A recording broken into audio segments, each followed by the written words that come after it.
வணக்கம். 10 மணி செய்திகளை வழங்குவதற்காக நான் அபிநயா. இன்றைய நாளின் முக்கிய நிகழ்வுகளை நேரலையில் வழங்குவதற்காக களத்திலிருந்து நம்முடைய செய்தியாளர்கள் இணைந்திருக்கின்றனர். குறிப்பாக இந்திய தலைமை தேர்தல் ஆணையத்தில் 2 காலியிடங்களுக்கு புதிய தேர்தல் ஆணையர்களை தேர்ந்தெடுக்க பிரதமர் தலைமையில் நடைபெறவுள்ள ஆலோசனை குறித்து செய்தியாளர் சுசித்ரா, பிரதமர் நரேந்திர மோடி நாளை கன்னியாகுமரிக்கு வரவுள்ள நிலையில் அதற்காக செய்யப்பட்டுள்ள பாதுகாப்பு ஏற்பாடுகள் குறித்து செய்தியாளர் சரவணன், நாடாளுமன்ற தொகுதிக்கான இந்திய கம்யூனிஸ்ட் கட்சி வேட்பாளரை தேர்வு செய்வதற்காக திருவாரூரில் நடைபெறும் கூட்டம் குறித்து செய்தியாளர் ராஜசேகர், போட்டியிடும் தொகுதிகளை தேர்வு செய்வதற்காக காங்கிரஸ் மற்றும் மதிமுகவுடன் திமுக இன்று பேச்சுவார்த்தை நடத்துவது குறித்து செய்தியாளர் கோகுல், தர்மபுர ஆதீனத்தை மிரட்டியதாக பதிவான வழக்கை ரத்து செய்ய கோரி அதிமுக வழக்கறிஞர் அணி செங்கல்பட்டு மாவட்ட செயலாளர் ஜி ஜெயச்சந்திரன் தொடர்ந்த வழக்கு தொடர்பாக செய்தியாளர் மதன் ஆகியோர் விவரங்களை தருவதற்காக காத்திருக்கின்றனர். இவர்களோடு பேசுவதற்கு முன்பாக இந்த நேரத்திற்கான தலைப்புச் செய்திகளை பார்க்கலாம்.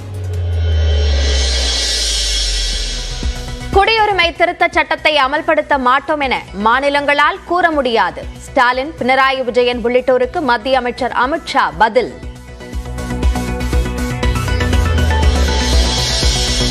ரசாயன நிறமி சேர்க்கப்பட்ட கோபி மஞ்சூரியனால் கெடுதல் என்றால் தடை விதிக்கப்படும். சுகாதாரத்துறை அமைச்சர் மா சுப்பிரமணியன் விளக்கம்.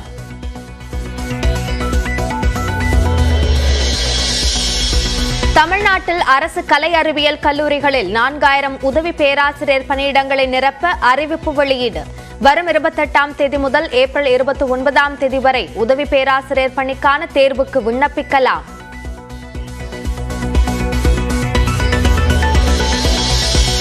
கோவை மாவட்டம் கரடிமடையில் மூதாட்டியை தாக்கிய யானை.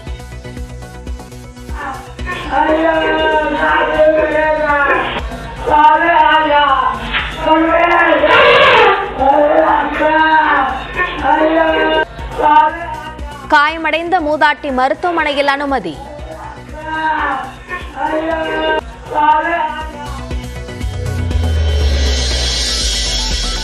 சென்னையில் உள்ள SSVPL என்ற தனியார் நிறுவனத்திற்கு சொந்தமான 10 இடங்களில் அமலாக்கத்துறை சோதனை. தேசிய நெடுஞ்சாலையில் பெயிண்ட் மற்றும் ஸ்டிக்கர் ஒட்டும் ஒப்பந்தத்தில் முறைகேடு என்ற புகாரில் சோதனை என தகவல். மக்களவைத் தேர்தலில் தமிழ்நாட்டில் 30 தொகுதிகளை திமுக கூட்டணி கைப்பற்றும் என நியூஸ் 18 மெகா கருத்து கணிப்பில் தகவல். பாஜக 5 இடங்களிலும் அதிமுக கூட்டணி 4 இடங்களிலும் வெற்றி பெறும் என்றும் கணிப்பு.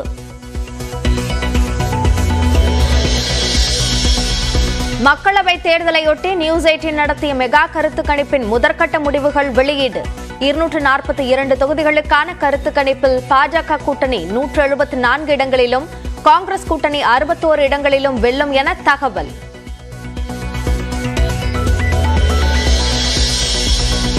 தமிழ்நாடு முதலமைச்சராக மு க ஸ்டாலினின் செயல்பாடுகள் திருப்தி அளிப்பதாக 58 விழுக்காடினர் ஆதரவு. நியூஸ் 18 கருத்து கணிப்பில் தகவல்.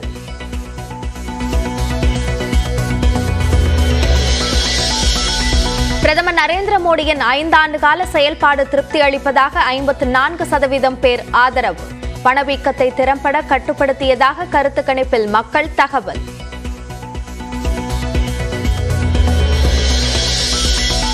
இந்தியா கூட்டணியை பிடித்திருப்பதாக 56% பேர் கருத்து. இடஒதுக்கீடு 50%த்திற்கும் அதிகமாக இருக்க வேண்டும் என பெரும்பான்மையானோர் விருப்பம்.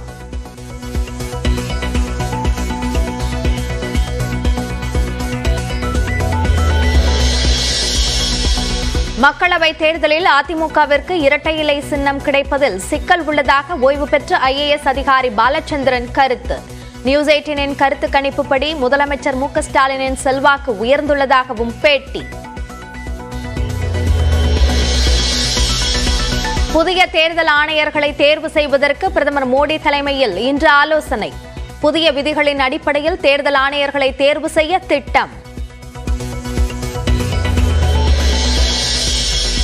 பொன்முடிக்கு மீண்டும் அமைச்சராக பதவி பிரமாணம் செய்து வைக்க கோரி முதல்வர் ஸ்டாலின் கடிதம். RN ரவி இன்று டெல்லி செல்வதால் பொன்முடி பதவியேற்பு தாமதமாகும் என தகவல்.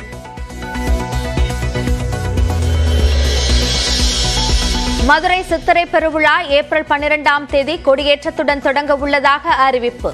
ஏப்ரல் 23ஆம் தேதி கள்ளழகர் வைகை ஆற்றில் இறங்குகிறார்.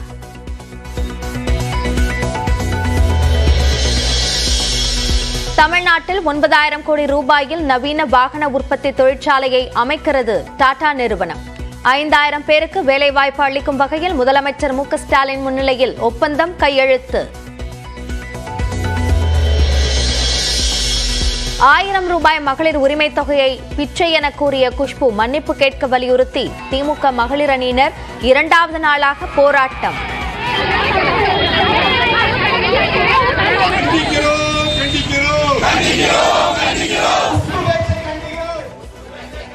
பூச்சாண்டி வேலையெல்லாம் தன்னிடம் காட்ட வேண்டாம் என வீடியோ வெளியிட்ட குஷ்பு. எனக்கு இந்த பூச்சாண்டி வேலையெல்லாம் குஷ்புக்கு காட்டாதீங்க. நான் தவறு பண்ணா சின்ன குழந்தை இருந்தாலும் கீழே விழுந்து மன்னிப்பு கேட்பேன். நான் தவிர நான் பயந்துட்டு ஓடிட மாட்டேன்.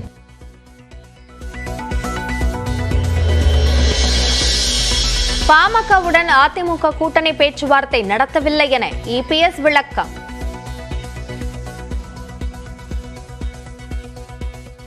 நான் தான் சொல்லேன், தேமுதிகவோடு நாங்கள் பேச்சுவார்த்தையில் தொடர்ந்து இருந்து கொண்டிருக்கிறோம். அதில் எந்த மாற்றம் கிடையாது.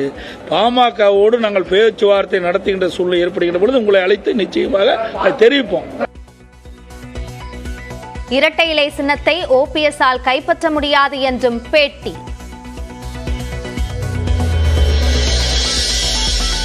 குடியரசுத் தலைவர் திரௌபதி முர்முவை இன்று சந்திக்கிறது ஒரே நாடு ஒரே தேர்தல் குழு. 18,000 பக்கங்கள் கொண்ட அறிக்கையை சமர்ப்பிக்க உள்ளதாக தகவல்.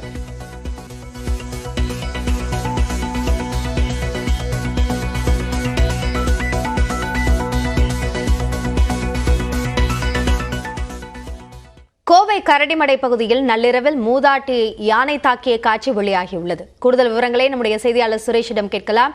சுரேஷ், இது எந்த பகுதி? தற்போது மூதாட்டியினுடைய நிலை என்னவாக உள்ளது? அபிநயா, கோவை கரடிமடை அருகே வீட்டில் தூங்கிக் கொண்டிருந்த 2 பெண்களை தாக்கி தூக்கி எறியும் காட்டு யானை வீடியோ தற்போது வைரலாகி வருகிறது. கடந்த சில தினங்களாக இரவு நேரங்களில் கோவை கரடிமடை, சீச்சிபாளையம், காலமலை உள்ளிட்ட பகுதிகளில் காட்டு யானைகள் உலா வந்து கொண்டிருக்கிறது. இந்நிலையில் நேற்று முன்தினம் நள்ளிரவு வனப்பகுதியிலிருந்து வெளியே வந்த ஒற்றை காட்டு யானை கரடிமலை பகுதியில் உள்ள வீட்டு வாசலில் உலா வந்து கொண்டிருந்தது. அங்கு தங்கி இருந்த 2 பெண்களை தாக்கியுள்ளது. பின்னர் அங்கிருந்த அரிசி மூட்டைகளை இழுத்துக் கொண்டு பெண்களை தாக்கியிருந்தது. பெண்கள் தொடர்ந்து சத்தமிட்டதால் காட்டு யானை அங்கிருந்து நகர்ந்து சென்ற நிலையில் காயமடைந்த 2 பெண்களை மருத்துவமனைக்கு சிகிச்சைக்காக அனுப்பி வைத்துள்ளனர். வீட்டில் வளாகத்துக்குள் யானைகள் அடிக்கடி உள்ளே புகுந்து அங்குள்ள அரிசிகளையும் மற்ற பொருட்களை சேதப்படுத்தி வருவது தொடர் கதையாகிவிட்டது. அதே நேரத்தில் 2 பெண்களை நேற்று முன்தினம் இரவு யானை தாக்கும் காட்சி தற்போது வீடியோ வைரலாகி வருகிறது. தாக்கும் போது கணேசா என்னை விட்டுவிடு என்ற அந்த பாட்டி அலறல் சத்தம் கேட்பது ரொம்ப வருத்தம் அளிக்கிறது. அதே நேரத்தில் கடந்த 10 நாட்களாக ஒற்றை காட்டு யானை அதே பகுதியில் முகாமிட்டு இருப்பது அனைத்து பொதுமக்களுக்கும் தெரியும். அதே நேரத்தில் வனத்துறையினர் சரியாக ஆட்களை நியமித்து யானைகளை கண்காணித்து மலைப்பகுதியிலிருந்து வரக்கூடிய யானைகளை குடியிருப்பு பகுதிக்குள் வரவிடாமல் தடுக்க முயற்சி எடுக்கவில்லை என்று அப்பகுதியில் குற்றம் சாட்டி வருகின்றனர். மேலும் இது போன்ற சம்பவம் நடக்கக்கூடாது என்று அப்பகுதி பொதுமக்கள் மற்றும் விவசாயிகள் கோரிக்கை வைத்துள்ளனர். அபிநயா, விரிவான விவரங்களுக்கு நன்றி சுரேஷ். ஆயா